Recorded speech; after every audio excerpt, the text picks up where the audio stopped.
Everyone. Firstly आज हम start कर रहे हैं संस्कृत के पेपर 2 का अन्वय लेखन। देखो, संस्कृत के पेपर 2 का पहले जो मार्क का डिस्ट्रीब्यूशन है वो समझते हैं। अन्वय लेखन जो होता है वो आपके एग्जाम में अप्रॉक्सीमेटली 30 मार्क्स का आता है। ठीक है, अब पहले ये समझो कि अन्वय लेखन में आता क्या क्या एग्जाम में। अष्टांग हृदय में जो आपका सूत्र स्थान है उसमें कौन कौन से अध्याय, एक तो आयुष्कामी है, दिनचर्या, रोगानुत्पाद है, ये 3 अध्याय। उसके अलावा ये 4 अध्याय दोष आदि विज्ञानी है, दोष भेदी है, दोष उपकरणीय, द्विविध उपकरणीय। ये 7 अध्याय तो आपके अष्टांग है। इसका मतलब चरक से आपके पास कोई भी अन्वय लेखन लिखना नहीं आएगा एग्जाम में, आएगा तो इनसे आएगा। उसके अलावा एक होता है हमारे पास वैद्य के सुभाषितम। अब देखो, जो वैद्य के सुभाषितम है ऑब्वियसली इनके श्लोक तो हमने एक ना एक बार पढ़े ही हैं, क्योंकि जिसने भी अष्टांग हृदय को अच्छे से पढ़ा है अपने एग्जाम के लिए, और जो स्टार्टिंग के ये वाले चैप्टर्स होते हैं आयुष कामे, दिनचर्या, रोगानुत्पादनीय, इनके तो मैक्सिमम हम क्या करते हैं श्लोक अच्छे से करते भी हैं। ठीक है, और इनके भी जिसने भी श्लोक पढ़े हैं वो एक बार अच्छे से आपको क्या करना है, सबसे पहले अपने अष्टांग की बुक उठानी है और इन सारे चैप्टर्स में जो जो श्लोक है, जो इम्पोर्टेंट श्लोक्स हैं, उनको एक बार अच्छे से देख लेना। उनको देखने से आपको ये पता चल जाएगा कि अच्छा ठीक है, इसका मतलब ये होता है। सिर्फ आपको श्लोक का मतलब पता होना चाहिए। अब आता है वैद्य के सुभाषितम। वैद्य के सुभाषितम में आपको अपने सिलेबस में टोटल 20 चैप्टर आते हैं। उन 20 चैप्टर के कंप्लीट श्लोक हमें नहीं करने होते। जैसे कि पहला चैप्टर है तो उसमें पहला और दूसरा श्लोक करना है, दूसरा चैप्टर में पहला और 7वां श्लोक करना है। अब आपको कहीं ढूंढने की इनको जरूरत नहीं है, मैंने ये सारे आपके लिए यहाँ पे अरेंज कर दिए हैं। जैसे कि अन्वय लेखन सबसे पहला अध्याय था, उसमें पहला श्लोक था, और कौन सा श्लोक था, दूसरा श्लोक था, तो मैंने वो ये सारे आपके लिए अरेंज कर दिया है। अब पहले ये देखो कि अन्वय लेखन को एग्जाम में लिखने का तरीका क्या है। अन्वय लेखन जो होते हैं आपके, वो एग्जाम में लिखने का तरीका होता है, उसमें आपको 5 चीजें लिख के आनी है अगर आपके पास अन्वय लेखन लिखना आता है। पहले करोगे आप लोग पदच्छेद, फिर करोगे आप लोग वाक्य का विग्रह, फिर आप करोगे अन्वय, फिर वाक्य का अर्थ लिखोगे, फिर शास्त्र का अर्थ लिखोगे। देखो, वाक्य का अर्थ आप तभी लिख सकते हो जब आपने उस श्लोक को एक बार देखा हो।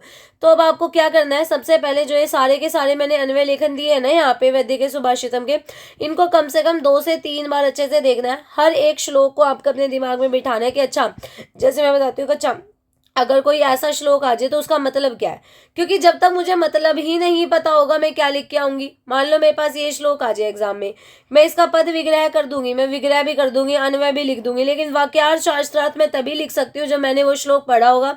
मैं उस श्लोक का मतलब निकाल सकती हूँ, तभी मैं उसको लिख सकती हूँ। ठीक है, तो इसके लिए आपको क्या करना होगा, कम से कम 3 से 4 बार सारी की सारी वैद्य के सुभाषितम के श्लोक को पढ़ना होगा। अब मैं क्या करती थी, जब मैंने इनको पढ़ा था तो मैंने जैसे ये श्लोक पढ़ा तो मैंने इसमें से एक लाइन अपने दिमाग में बिठा ली कि अगर अच्छा ऐसा लिखा आएगा तो इसका मतलब ये है, कि पहले मैंने इसका मतलब समझा। मतलब क्या, मैत्रेय पुनर्वसु ने सभी भूतों के कल्याण के लिए आयुर्वेद का अपने 6 शिष्यों को दिया था। तो पता चल रहा है ना कि मैत्रेय आ गया यहाँ पे, मैत्रेय पुनर्वसु ने अपने शिष्य को दिया था। तो बस इतना अगर मुझे पता है तो मैं आगे बना के खुद भी लिख सकती हूँ। तो वो चीज़ है यहाँ पे। ठीक है, अब समझो आपको लिखना कैसे क्या क्या है। सबसे पहले आप करोगे पदच्छेद। पदच्छेद का मतलब होता है जैसे हिता हितम इकट्ठा लिखा हो तो इनको अलग अलग कर दो, हित अलग कर दो, अहित अलग कर दो, सुख को अलग कर दो, दुख को अलग कर दो, आयु को अलग कर दो, तस्य को अलग कर दो। ये पार्ट क्या कहलाता है आपका पदच्छेद। विग्रह में आप लोग क्या करते हो, संधि लगाते हो। किस किस पार्ट में जो जो संधि लग सकती है आपको वो लगानी पड़ेगी। अगर आप चाहते हो कि मैं आपको कंप्लीट संधि समझाऊं कि कैसे करनी हो और संधि की आपको इजी ट्रिक्स दूं कि मैंने संधि कैसे की थी, मैंने कंप्लीट संधि जो थी वो माहेश्वर सूत्र से ही मेरी पूरी संधि याद है मेरे को। तो अगर चाहते हो मैं आपको उसको इजी करके ट्रिक्स के साथ समझाऊं तो मुझे मैसेज करना कि में लिखना कि संधि समझा दो। ठीक है, तो हम नेक्स्ट वीडियो या तो संधि पर ले लेंगे या फिर जो हमारी 5 कथाएं होती हैं उनके ऊपर ले लेंगे कि इनको आपको एग्जाम में कैसे लिख के आना है। ठीक है, इसके बाद अब आपको लिखना है विग्रह। विग्रह समझ में आ गया। अब अन्वय देखो कैसे लिखना होता है। अन्वय कैसे लिखना है ये मैं आपको समझाती हूँ आपके अष्टांग वाले पार्ट से। ये देखो, अष्टांग में आपने ये श्लोक सबने पढ़ा होगा, काय बाल ग्रह ऊर्ध्वांग शल्य दंष्ट्रा जरा वृषान अष्टावंगानी तस्यायु चिकित्सा येषु संश्रिता। और आपको सबको इसका मतलब भी पता होगा कि ये 8 अंग होते हैं हमारी चिकित्सा के अंदर। ठीक है, इसीलिए इसको अष्टांग आयुर्वेद कहते हैं। अब इसने क्या करा यहाँ पे देखो, सबसे पहले इस तस्य को आगे कर दिया और अष्ट, क्योंकि 8 अंग थे तो मैंने अष्टों को पहले कर दिया, 8 अंग को पहले कर दिया। अब उन सारे 8 अंग के नाम लिख दिए, आहु यशु चिकित्सा संश्रिता। बस समझ में आया। आपको क्या करना है, अगर आपको इसका मतलब पता है ना, मतलब पता है तो आपको सिर्फ उसको थोड़ा सा चेंज करना है। यहाँ पे वो कहता है कि पहले उन्होंने सारे नाम देके फिर कह दिया कि 8 अंग है। यहाँ पे अन्वय में मैंने क्या कर दिया, पहले मैंने कह दिया कि 8 अंग होते हैं, उन 8 अंग के ये नाम होते हैं। This is the change. अन्वय लेखन में मेनली आपको क्या करना होता है, सिर्फ और सिर्फ जो आपका श्लोक दे रखा है इसको थोड़ा सा चेंज करके लिखना है।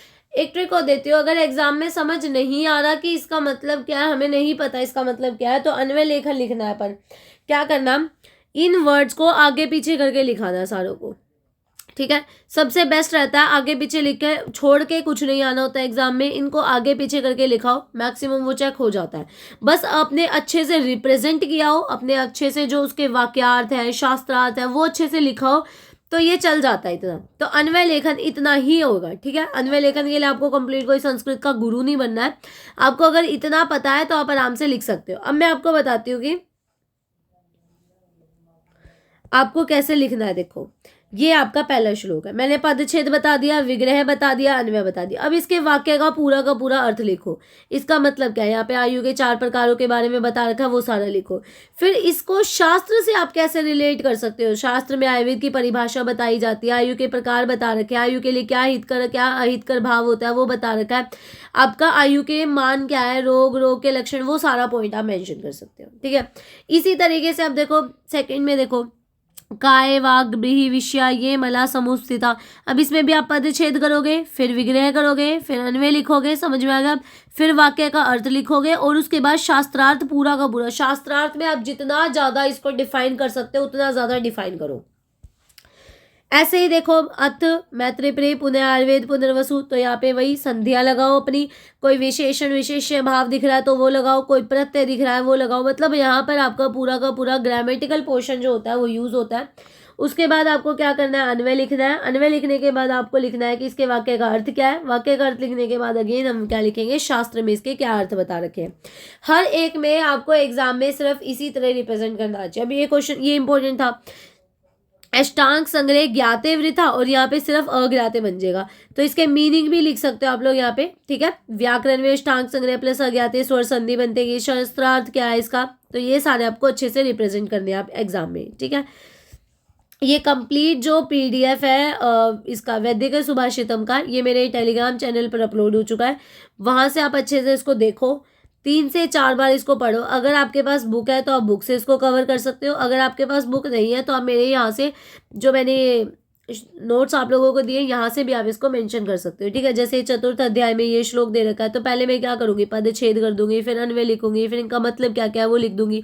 वाक्यकार देखो क्या, अनेक शास्त्रों पर विचार करके श्रेष्ठ मुनियों ने 4 प्रकार के दानों का वर्णन किया है। वे डरे व्यक्ति को अभय का दान करना चाहिए, रोगी व्यक्ति को औषध का दान करना चाहिए, विद्यार्थी को विद्या का दान करना चाहिए, भूखे को उनका ध्यान करना चाहिए। दान हमेशा उसको उस चीज का करो जिसको उसकी जरूरत है। जैसे अब अगर एक विद्यार्थी है, उसको तो ऑब्वियसली विद्या का दान करना ज्यादा अच्छा रहेगा ना, और किसी दान से तो इसलिए विद्यार्थी को किसका दान होगा, विद्या का दान होगा। फिर उसके बाद विग्रह वगैरह कर दो, कौन सी संधि बन रही है। अब शास्त्र में क्या बताओगे कि दान क्या है, दान की परिभाषा दे दो। दान में श्रेष्ठ दान कौन सा होता है, श्रेष्ठ दान होता है अभय दान, फिर औषध दान, फिर विद्या दान, फिर अन्न दान। इस तरीके से आपको इसको क्या करना है, अपने एग्जाम में रिप्रेजेंट करना आना चाहिए, ठीक है। मेरे ख्याल से अब आपको ये तो समझ में आ गया होगा कि कैसे कैसे इसको एग्जाम में रिप्रेजेंट करना है। और उसके अलावा पदच्छेद कर रहे हो, पदच्छेद बहुत आसान है, बस इनके वर्ड्स को अलग अलग करना है। मीनिंग अन्वय लिख रहे हो तो अन्वय में आगे पीछे वर्ड्स को कर दो, और उसके बाद व्याकरण अच्छे से लगाना, ठीक है। व्याकरण में मैक्सिमम कोशिश करना कि 2 से 3 पॉइंट जो है वो आप मेंशन कर सको, क्योंकि 2 से 3 पॉइंट्स तो आपको जो व्याकरण उसमें लिखने पड़ेंगे। वाक्यार्थ को भी अच्छे से डिफाइन करो। जब शास्त्रार्थ लिखते हो तो कोशिश करो कि शास्त्रार्थ में कम से कम कुछ पॉइंट्स बना के हम इसमें चीज़ों को लिखे। जैसे मैंने आपको पहले जो श्लोक था उसमें दिखाया था, जब हमने स्टार्ट किया था कि आयुर्वेद की परिभाषा को एक श्लोक बना दो, और मैं एक आधा ना श्लोक मेंशन कर सकते हो कहीं पर, अगर आपको याद आ जाए तो श्लोक मेंशन करो। आयु के प्रकार कौन कौन से होते हैं उनको अच्छे से डिफाइन करो। आयु के लिए क्या हित करे, दिनचर्या, ऋतुचर्या, संशोधन, शमन के बारे में बताओ, ठीक है। तो आपके एग्जाम के हिसाब से आपको इसको करना है। देखो 30 मार्क्स आपके एग्जाम में किससे कवर होते हैं, पूरे के पूरे अन्वय लेखन से होते हैं। तो अन्वय लेखन अब आपको क्या करना है, पूरा कंप्लीट जो वैदिक सुभाषितम है उसको 3 से 4 बार पढ़ना है। ये जो स्टार्टिंग के 3 चैप्टर इनको अच्छे से पढ़ो, और इन चैप्टर्स को भी एक बार अच्छे से पढ़ो। इनमें जो जो इंपॉर्टेंट श्लोक्स है, जो जो इंपॉर्टेंट श्लोक्स होते हैं जिनका एक अच्छा मीनिंग निकलता है, उन सभी श्लोक्स को आपको क्या करना है, एक बार रिसाइट करना है। एक बार आपको ये पता होना चाहिए कि अच्छा अगर ये श्लोक आ जाता है तो हमें ये लिख के आना है, ठीक है। तो मेरे ख्याल से अब आपको ये पूरा समझ में कुछ कुछ तो आपको आइडिया लगा होगा कि एग्जाम में लिखना कैसे। और ये जो मैंने फॉर्मेट दिया ना एग्जाम में लिखने का, ये आपके एनसीईआरटी के सिलेबस के अकॉर्डिंग ही है कि आपको एग्जाम में लिखना कैसे है। तो लिखने का तरीका ये होता है कि पहले हम पदच्छेद लिखते हैं, फिर हम विग्रह वाक्य लिखते हैं, फिर हम अन्वय लिखते हैं, फिर हम वाक्य का अर्थ लिखते हैं, उसके बाद हम क्या करते हैं, जो शास्त्र होता है उसका अर्थ लिखते हैं। ठीक है, मैं आपको दिखा देती हूँ इसमें। और ये मैंने अष्टांग हृदय का पार्ट लिया था आपको लोगों को दिखाने के लिए कि हम लोग कैसे लिखते हैं। और उसके अलावा ये देखो चैप्टर 14 के ये रहे, चैप्टर नंबर 20 तक मैंने सारे लिखे थे। ये रहा चैप्टर नंबर 20। जैसे अब देखो इसमें शास्त्रार्थ कितना अच्छा लिखा है कि विष जो है वो मृत्यु कर देता है। तो विषय क्या, इंद्रिय का विषय ज्ञान इंद्रिय, कर्म इंद्रिय, मन का विषय भी है। दुख क्या होता है, फिर पूजनीय क्या होता है, सारा कुछ मैंने यहाँ पे अच्छे से डिफाइन करके दिया आप लोग को। और जो चीज़ डिफाइन नहीं करी है वो है जैसे कि पद विग्रह करना, क्योंकि वो तो क्या है, पदच्छेद करना तो क्या है, ये वाला इंपॉर्टेंट होता है बहुत। ये श्लोक बहुत इंपॉर्टेंट है, स्मरण कीर्तन वाला। ठीक है, इसकी जगह पे कई बार ये भी आ जाता है तो बहुत इंपॉर्टेंट होता है, क्योंकि कीर्तन का मतलब होता है प्रेजिंग, केलिंग का मतलब होता है प्लेइंग। ये मैंने समझने के लिए यहाँ पे लिखे थे। तो आप लिख सकते हो कि स्मरण, गुण, क्रीड़ा करना, कामुक दृष्टि से देखना, एकांत में भाषण, मैथुन के लिए संकल्प, उसके लिए प्रतन, प्रतन सम्भोग, इसको मैथुन करके विपरीत अंगों को ब्रह्मचर्य कहते हैं। फिर शास्त्र में कैसे पूरा ब्रह्मचर्य डिफाइन कर दो। अब वो तो आपके ऊपर है कि आप अपने एग्ज़ाम को कितना ज़्यादा अट्रैक्टिव बनाते हो, मतलब अपने आंसर को कितना ज़्यादा अट्रैक्टिव बनाते हो ताकि एग्जामिनर आपको ज़्यादा से ज़्यादा मार्क्स दे सके। ठीक है, तो मेरे ख्याल से अब आपको यहाँ पे अन्वय लेखन समझ आया होगा। और इसके बाद बताना कि मुझे आपको पंचकथा के ऊपर वीडियो चाहिए या फिर संधि के ऊपर वीडियो चाहिए या समास के ऊपर वीडियो चाहिए। ठीक है, संधि की कंप्लीट मैंने माहेश्वर सूत्र से कंप्लीट किया और समास में मैं आपको इजी करके बता दूंगा। पंचकथा किसके ऊपर आपको नेक्स्ट वीडियो चाहिए वो आपको कॉमेंट सेक्शन में मैंशन करना है। ओके।